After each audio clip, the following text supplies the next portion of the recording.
स्वागतम स्वागतम सुस्वागतम. नमस्कार, मी परिनिक्रम. नमस्कार, मी जयंती साळुंखे. आज इयत्ता 6वीच्या वर्गाने ही बालसभा आयोजित केलेली आहे, तरी तुम्ही शांत चित्ताने ऐकून घ्यावी अशी आमची विनंती. 28 नोव्हेंबर महात्मा ज्योतिबा फुले यांची पुण्यतिथी व 6 डिसेंबर डॉक्टर बाबासाहेब आंबेडकर यांचा महापरिनिर्वाण दिन. या निमित्ताने इयत्ता 6वीच्या वर्गाने ही बालसभा आयोजित केली आहे. इयत्ता 5वीतील आराध्या कोकरे हिला मी या बालसभेचे अध्यक्षस्थान स्वीकारावे अशी मी तिला वर्गाच्या वतीने विनंती करते.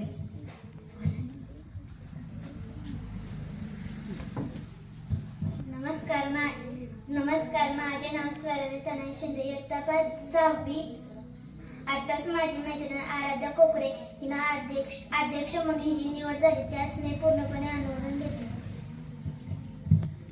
तसेच प्रमुख पाहुणे म्हणून आराध्या देवरे हिची निवड होत आहे व मुख्याध्यापिका म्हणून स्वराली शिंदे हिची निवड होत आहे व शिक्षिका म्हणून अर्चना भगत हिची निवड होत आहे.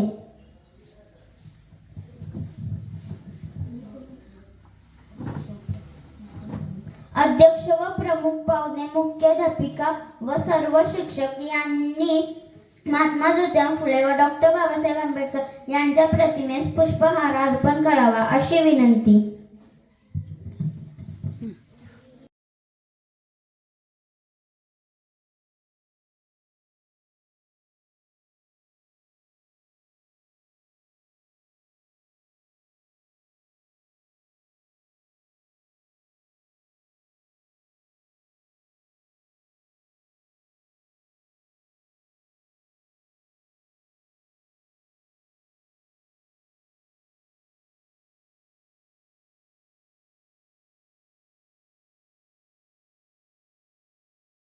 सुंदर सुंदर सुंदर सुंदर सुंदर सुंदर सुंदर सुंदर सुंदर. स्वराली शिंदेचे स्वागत सलोनी मोरेने करावे.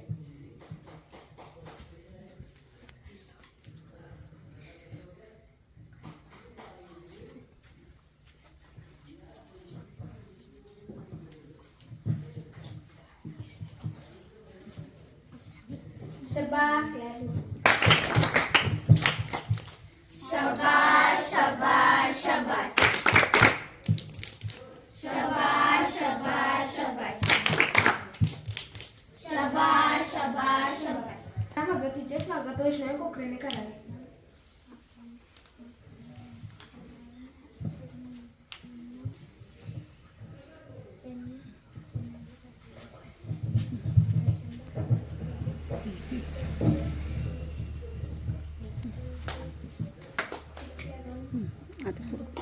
रॉकेट टॅग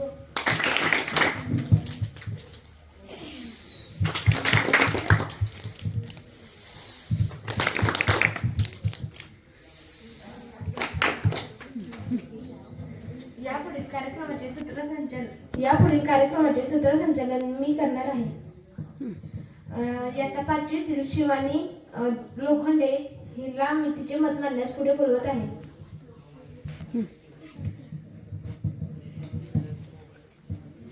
सर्वांना माझा नमस्कार. आज मी डॉक्टर बाबासाहेबांच्या विषयी बोलणार आहे. डॉक्टर बाबासाहेबांचे मूळ नाव भीमराव होते. त्यांचे वडील रामजी व्यासंगी व शिक्षणाविषयी आस्था असणारे होते.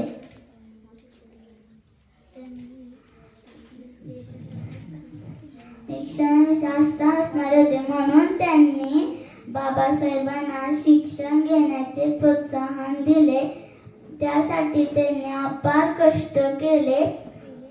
बाबासाहेबांच्या प्रगतीवर त्यांचे बारीक लक्ष असायचे. वडिलांच्या विचारांचा पगडा आंबेडकर यांच्यावर असायचा.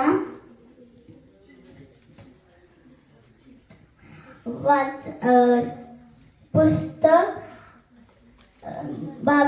डॉक्टर बाबासाहेबांच्या सर्वात जवळचे मित्र म्हणजे पुस्तक. ते पुस्तकात खूप रमायचे. वाचनामुळेच त्यांना मन चिंतन करण्याची सवय धरली. कुशाग्र, बुद्धिमत्ता, उत्तुंग ज्ञान व खंड वाचनामुळेच ते आपल्या भारताचे घटनेचे शिल्पकार झाले. या थोर कर्तव्यात घटनेच्या शिल्पकाराला मी अभिवादन करून थांबते. जय हिंद.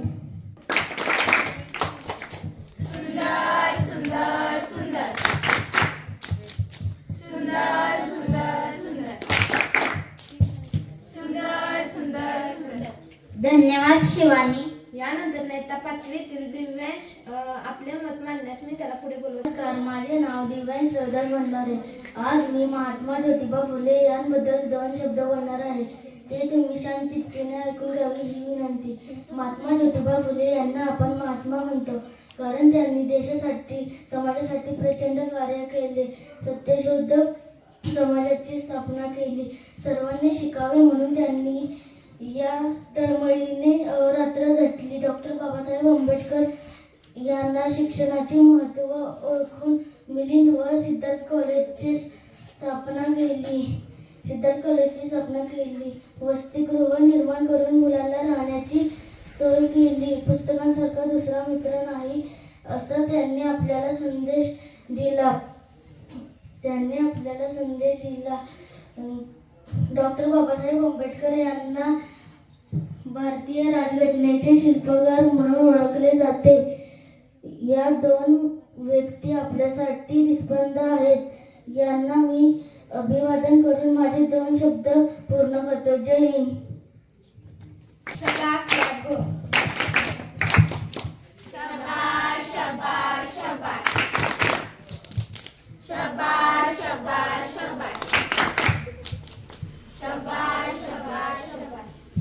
धन्यवाद दिव्यांश. यानंतर नेता सातवीतील आर्यन भंडारे यांना तिचे मत मांडण्यास पुढे बोलवत.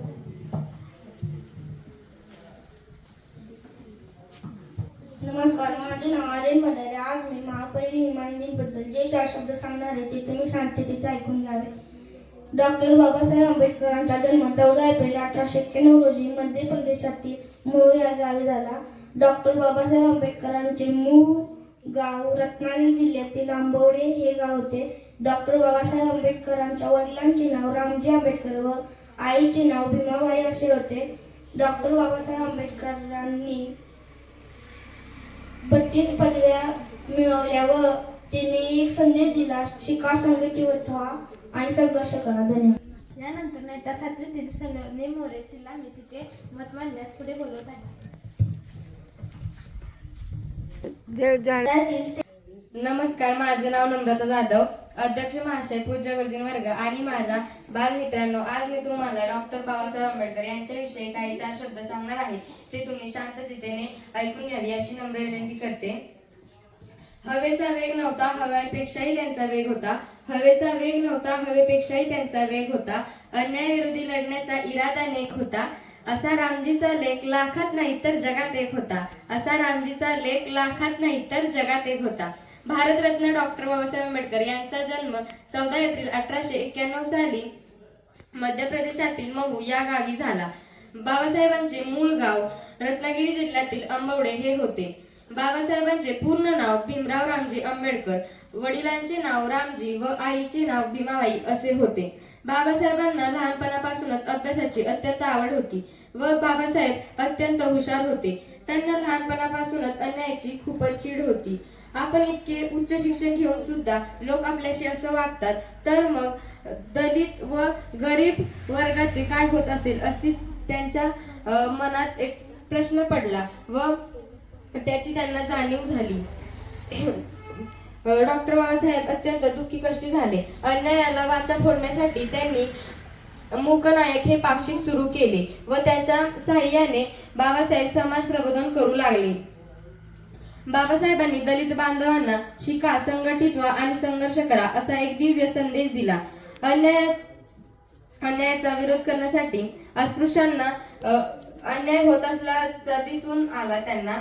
त्यामुळे त्यांनी हिंदू धर्माचा त्याग करावा असे त्यांना सारखे वाटत होते. त्यामुळे त्यांनी 1956 साली आपल्या दलित बांधवांसह दसऱ्याच्या शुभ दिनी बुद्ध धर्माची दीक्षा घेतली व बुद्ध धर्मामध्ये स्पृश्य अस्पृश्य असा भेद नाही हे पाहून त्यांनी बुद्ध धर्म हा स्वीकारला. अंधाऱ्या जीवनात जगणाऱ्यांना प्रकाशाचं दान दिलं. अंधाऱ्या जीवनात जगणाऱ्यांना प्रकाशाचं दान दिलं.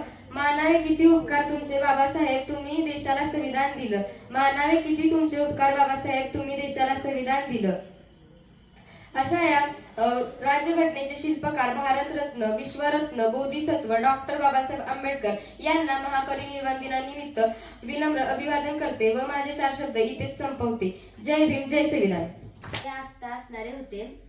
त्यामुळे त्यांनी डॉक्टर बाबासाहेब आंबेडकरांना शिक्षण घेण्यास प्रोत्साहन दिले. त्यासाठी त्यांनी अपार कष्ट केले. डॉक्टर बाबासाहेब आंबेडकरांना वाचनाची आवड होती. ते बोलायचे, माझे सगळ्यात जवळचा मित्र पुस्तक आहे. त्यांना वाचनामुळे मनन चिंतन करण्याची आवड जडली. मनन चिंतन करण्याची सवय लागली. वाचनामुळे कुशाग्र बुद्धिमत्ता व उत्तुंग ज्ञान, अखंड वाचन यामुळे ते आपल्या भारतीय राज्यघटनेचे शिल्पकार झाले. धन्यवाद. यानंतर प्रमुख पाहुणे त्यांची मत मांडतील. आणि माझ्या मित्रमैत्रिणींनो, सर्वांना माझा नमस्कार. आज मी महात्मा फुले यांच्या कार्याबद्दल बोलणार आहे. मुलींसाठी शाळा सुरू करताना महात्मा फुले यांना अतोनात कष्ट सहन करावे लागले, पण तरीही ते आपल्या विचारांपासून डगमगले नाहीत. ते आपल्या प्रयत्नांमुळे आज स्त्रियांसाठी शिक्षणाचे दरवाजे खुले झाले आहेत आणि स्त्रिया शिक्षित होऊन आपल्या कुटुंबाबरोबरच देशाच्या विकासाला हातभार लावत आहेत. अशा या महात्म्याला अभिवादन करून मी माझे 2 शब्द थांबवते. जय हिंद. यानंतर अध्यक्षांना मी अशी विनंती करते की त्यांनी त्यांची मत मांडावी. मैत्रिणींनो, मला अध्यक्षपद दिल्याबद्दल सर्वप्रथम आपल्याला धन्यवाद देते. आपण अनेक विद्यार्थ्यांचे विचार ऐकले, त्यातून आपल्याला या 2 थोर व्यक्तींच्या कार्याची, विचारांची माहिती मिळाली. कवी विना करंदीकरांनी म्हटल्याप्रमाणे देणाऱ्याने देत जावे, घेणाऱ्याने घेत जावे, घेता घेता एक दिवस देणाऱ्याचे हात घ्यावे. महात्मा फुले व डॉक्टर बाबासाहेब आंबेडकर यांच्या कार्याने, त्यागाने व सेवेने प्रेरित होऊन आपणही शिक्षणाची गंगा घरोघरी पोहोचण्याचा संकल्प करूया व आपल्या परिसरातील एकही विद्यार्थी शाळाबाहेर राहणार नाही याचा प्रयत्न करूया. हेच आपल्याकडून त्यांना खरे अभिवादन ठरेल. एवढे बोलून मी माझे 2 शब्द थांबवते. जय हिंद, जय महाराष्ट्र. यानंतर आभार प्रदर्शन राजवी करेल. इथे तिच्या हातात माईक दे. आज आमच्या वर्गाच्या बालसभेत मुख्याध्यापिका, शिक्षक वृंद उपस्थित राहिल्यामुळे मी सगळ्यांचे आभार मानते व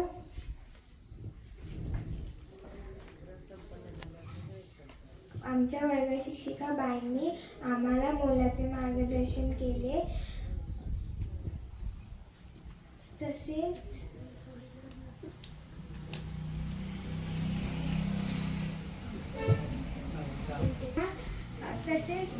हा कार्यक्रम पार पडण्यासाठी शाळेचे रखवालदार मामा, सेवक मामा यांनी आम्हाला मंच व्यवस्था, सभागृहाची सजावट, मुलांची बैठक व्यवस्था करू शकलो, त्याबद्दल मी मामांचे आभार मानते.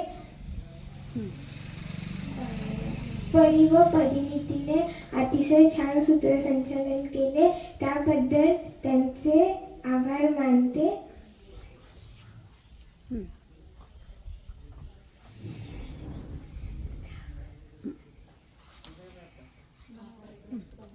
धन्यवाद.